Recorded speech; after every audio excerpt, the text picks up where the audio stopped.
Most people are obsessed and that's why they are not getting enough results. तुम्हारी physique उस influencer जैसी नहीं जिसको तुम देखते हो। तुम अपनी फिजिक को कंपेयर करते हो दूसरों से जो कि बहुत टाइम से लगे पड़े हैं। तुम ट्राई हार्ड कर रहे हो, तुम जिम के अंदर घंटों तक रहते हो, तुम अपनी बॉडी को तोड़ रहे हो, तुम हरी सब्जियां खाते हो एंड अपनी डाइट का भी ध्यान रखते हो, तुम क्लीन खाना खाते हो, फिर भी तुम्हें इनफ रिजल्ट्स नहीं मिल रहे हैं। इस वीडियो के अंदर मैं तुम्हें 3 चीजें बताऊंगा जो कि तुम्हारी हेल्थ को मैक्सिमाइज कर देगी एंड इवन तुम्हारी फिजिक के ऊपर अच्छी खासी इंप्रूवमेंट आना स्टार्ट हो जाएगी। सबसे पहली चीज, स्टॉप गेटिंग ऑब्सेस्ड। एक चीज समझो, जो नेचुरल चीज है वो नेचुरल तरह ही होगी। एक बेबी को पूरे 9 महीने लगते हैं वॉर्म के अंदर, कोख के अंदर, तभी उसके बाद वो बाहर आता है। तो जो नेचुरल चीज है वो अपना टाइम पूरा लेगी। 1 महीने के अंदर वो बाहर नहीं आ सकता, 2 महीने के अंदर वो बाहर नहीं आ सकता, 3 महीने के अंदर वो बाहर नहीं आ सकता। कुछ लोग होते हैं जो कि 11 महीने लेते हैं, कुछ होते हैं 12 महीने लेते हैं, कुछ होते हैं 7 महीने के अंदर ही बाहर आ जाते हैं। लाइक जल्दी होती है उन्हें। तो ओवरऑल मैंने सिर्फ एक एग्जांपल दिया है। इससे मेरे कहने का मतलब ये है कि हर इंसान की बॉडी अलग तरह वर्क करती है। किसी को जल्दी रिजल्ट मिलते हैं, किसी को सालों बाद मिलते हैं, किसी को 2-3 साल बाद मिलते हैं, लेकिन रिजल्ट्स दोनों को मिलते हैं। एंड जब तुम ये सब चीजें फॉलो करते हो, एक अच्छी डाइट लेना, एक अच्छी लाइफस्टाइल को फॉलो करना, अपना बॉडी फैट मेंटेन करना, अपने स्ट्रेस को लो रखना एंड राइट वे के अंदर वर्कआउट परफॉर्म करना, तब तुम्हें रिजल्ट्स मिलते हैं। जब तुम कंसिस्टेंट रहते हो, सस्टेनेबल रहते हो लंबे टाइम तक। हर इंसान की बॉडी एक जैसी नहीं, जैसे कि मैंने बताया। तो ओवरऑल तुम्हें ये चीज रियलाइज करनी पड़ेगी, ये चीज समझनी पड़ेगी कि हर इंसान की बॉडी अलग तरह वर्क करती है एंड जो नेचुरल प्रोसेस होता है वो नेचुरल तरह ही वर्क करता है। अगर तुम रिकॉम्ब कर रहे हो तो तुम्हें टाइम लगेगा। जब तुम्हारी बॉडी पे से फैट उतरेगा, मसल चढ़ेंगे, तब तुम्हें टाइम लगेगा ही लगेगा। ये प्रोसेस लंबा होता है। हर इंसान को एक बार के अंदर एक जैसे रिजल्ट्स नहीं मिलते हैं। हर इंसान को अलग रिजल्ट मिलते हैं, किसी को जल्दी तो किसी को लेट, लेकिन रिजल्ट दोनों को मिलते हैं। लेकिन मैटर एक चीज करती है कि तुम कब तक सस्टेनेबल रहते हो, तुम कब तक कंसिस्टेंट थे, एंड यही चीज तुम्हें रियलाइज करनी है। Second important thing, progressively overload in right way. तुम्हें राइट वे के अंदर प्रोग्रेसिवली ओवरलोड करना पड़ेगा। बार बार वर्कआउट रूटीन चेंज करने से कुछ नहीं होने वाला है। घंटों तक जिम के अंदर रहने से कुछ नहीं होने वाला है। अलग अलग इन्फ्लुएंसर के वर्कआउट रूटीन फॉलो करने से कुछ नहीं होने वाला है। तुम सिर्फ टाइम वेस्ट कर रहे हो। तुम्हें स्टिक रहना पड़ेगा एंड तुम्हें अपने हिसाब से जो तुमने वर्कआउट रूटीन बना रखा है उसे चेंज करना पड़ेगा। हफ्ते के अंदर या फिर महीने के अंदर तुम्हारी बॉडी के ऊपर जैसे रिजल्ट्स मिलेंगे उसके अकॉर्डिंग तुम्हें वो चीज चेंज करनी पड़ेगी, या फिर वो वर्कआउट रूटीन को थोड़ा और चेंज करना पड़ेगा। तुम्हारे हिसाब से तुम्हें वो चीज करनी पड़ेगी। एंड ये चीज करने के लिए तुम्हें समझना पड़ेगा कि राइट वे के अंदर पहले वर्कआउट कैसे करते हैं। बुलशिट चीजें नहीं करनी है। जिम के अंदर चीखना नहीं है, चिल्लाना नहीं है, गलत तरह से वेट नहीं उठाना है, फालतू के रेप्स नहीं निकालना है। अगर नहीं लग रहे, फालतू के रेप्स नहीं निकालना है। अपनी बॉडी को डैशॉय नहीं करना है।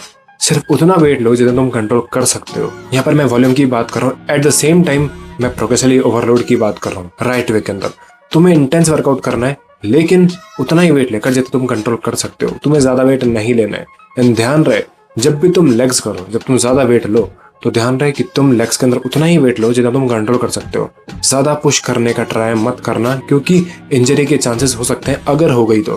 लेकिन अगर तुम ठीक से उसको परफॉर्म कर लेते हो, तुम राइट वे के अंदर वो वर्कआउट परफॉर्म कर लेते हो, तो फिर कोई दिक्कत की बात नहीं है। एंड अगर तुम्हें फिर भी एक रिस्क नहीं लेना है, अपनी बैक को इंजर्ड नहीं करना है, तो तुम एक पार्टनर रख सकते हो जो कि तुम्हारी हेल्प करेगा तुम्हें गाइड करने के लिए। एंड जब तुम ये चीज इंप्लीमेंट करोगे, राइट वे के अंदर प्रोग्रेसिवली ओवरलोड करोगे, तुम्हें इनफ रिजल्ट मिलना स्टार्ट हो जाएंगे। लेकिन ध्यान रहे कि तुम्हें उतना ही वेट है जितना तुम कंट्रोल कर सकते हो, ना ही बहुत ज्यादा ना ही बहुत कम।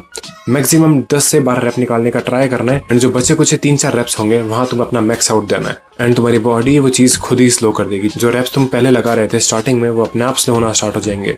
लाइक फॉर एग्जाम्पल, अगर तुम बाइसेप लगा रहे थे तो एंड के रेप्स वैसे ही स्लो हो जाएंगे। तुम्हें थोड़ा लिमिट्स को पुश कर रहा है। बस इतना ध्यान रखना है कि तुम वेट को ठीक से कंट्रोल कर पा रहे हो एंड उतना ही वेट ले रहे हो जितना तुम कंट्रोल कर सकते हो, एंड राइट वे के अंदर वो वर्कआउट परफॉर्म कर रहे हो। थर्ड इंपॉर्टेंट चीज, डाइट एंड रिकवरी।